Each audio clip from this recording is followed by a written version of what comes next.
Okay, Assalamualaikum warahmatullahi wabarakatuh. So today I'm going to present about battery, PCI voltage measurement and monitoring. So before I start the presentation, I will introduce myself and give my name. So my name is Azmi Azman and the member is Muhammad Azman bin Muhammad Salahuddin, and the next one is Khairul Azman bin Jantan. Okay. Okay, so for section one, so you can see this schematic diagram of parallel AC high voltage measurement with frequency converter and microscope. Okay, so since the lab is kind of similar like that too, so we are uh, we are already deal with the construction of high voltage AC as well as the measurement system by using frequency.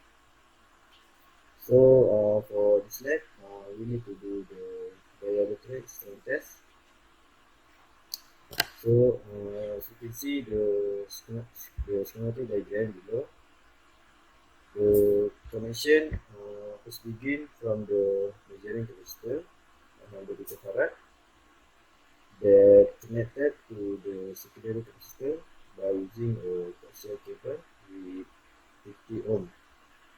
Okay, so since the rated voltage for the secondary capacitor is 7 VRMS, so we need to use a coaxial cable as a conductor because the coaxial cable only allow the rated voltage 7 VRMS. So the output for the secondary voltage, which is the banana plug, will connect to the BNC to junction. That will make it has a parallel and it has a two outlet, which are to the which has a two outlet that go to the frequency converter and the microscope. Okay, so for the next slide, safety for the herding switching. So for the safety rule that we need to be concerned at the herding switch before testing SCR voltage measurement. It is important to double checking the connection and ensure it connected properly. So for this safety, we also can try to slowly pull the cable to ensure it not loose. Okay, since the top electric make it possible to raise preliminary discharge voltage to very high value. So the drain switch must have connected to the top electrode properly. And for the last one, before we start the testing, we need to do re-energizing the equipment from a distance or via a remote in a control room, at the control room. Okay, thank you. Okay, Bismillahirrahmanirrahim. Assalamualaikum warahmatullahi wabarakatuh. My name is Nur Fazlan bin Muhammad Sazanuddin. So for the lab 3, I will explain about the second part of the lab report, which is section B. So this is my slide. And then firstly is about the source control, which is the first figure, which is the top figure in this slide, which is it will show the main command window for the source control.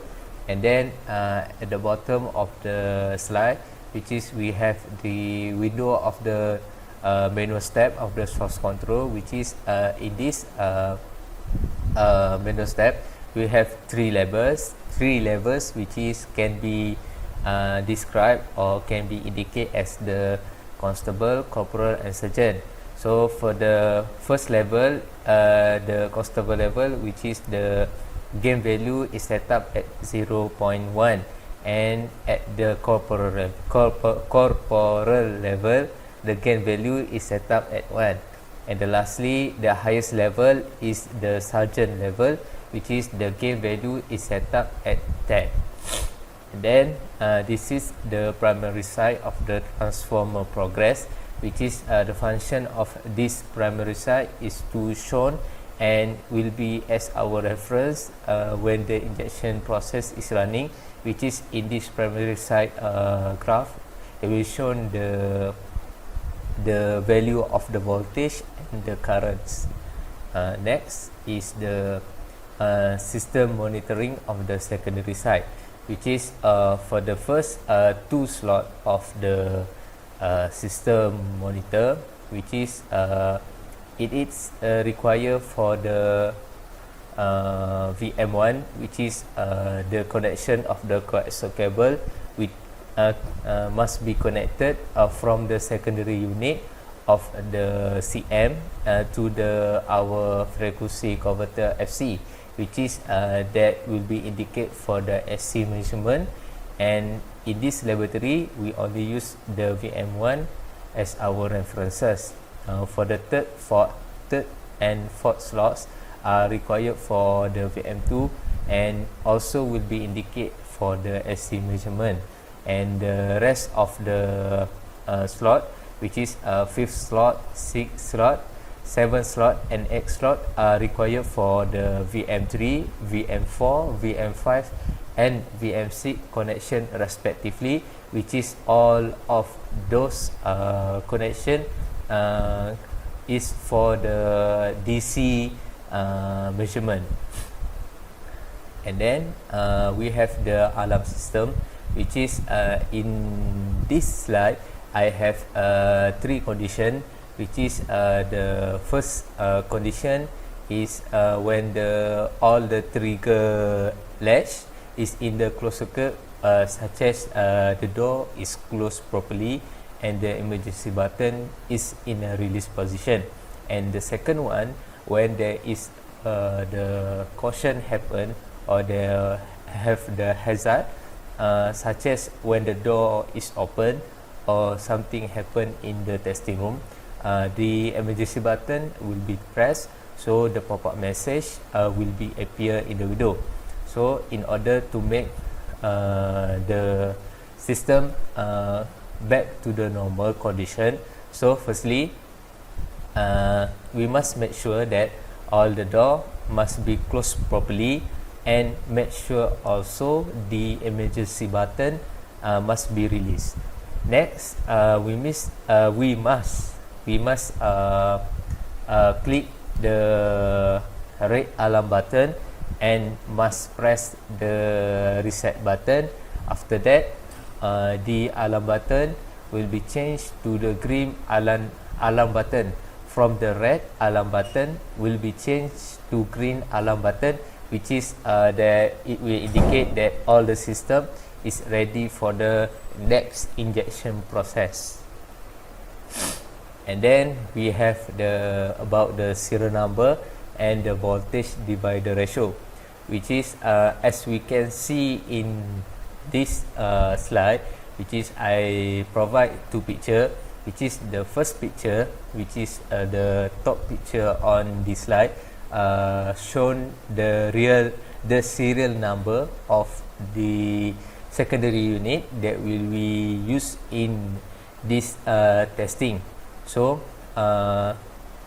we must make sure that the secondary the serial number of the secondary unit must be same with the manual book that stated in the second figure in this slide. So at the manual book, when we found the correct serial number of the secondary unit, we'll also can find the value of the voltage divider ratio, which is this ratio can will be used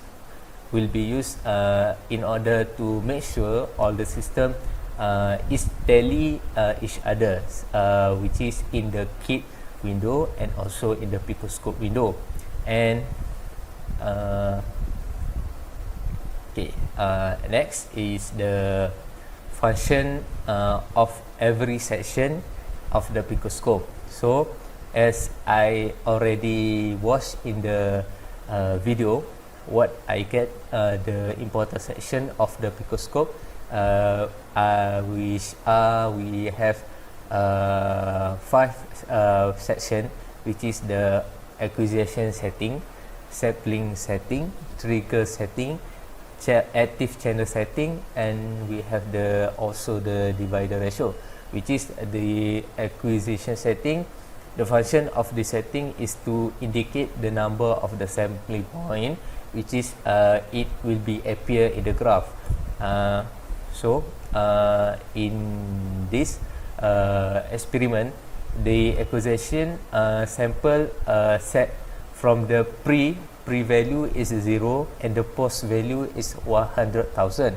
So the more the sampling point, we can get the better sinusoidal graph that will be appear in our axis. Next is the sampling setting, which is the function or the sampling setting will be indicate as the accuracy of our measurement. And we have the trigger setting, which is the trigger setting we can set the function of the trigger setting is we can trigger the impulse. And next we have the active channel setting, which is in this setting we can which is to activate the channel that we can we need to display in our graph based on the coaxial cable that connected to the picoscope 3000. And the lastly is the divider ratio. As I said before in the previous slide, that the value of the divider ratio must be same with the manual book, that the value of the divider ratio is based on the our serial number of the secondary unit. So that's all for the section B. Then I will pass to Khairul Azman for the section C part. So we go for the section 3. Is we see in this data table, for the first column, output voltage reading in the percent.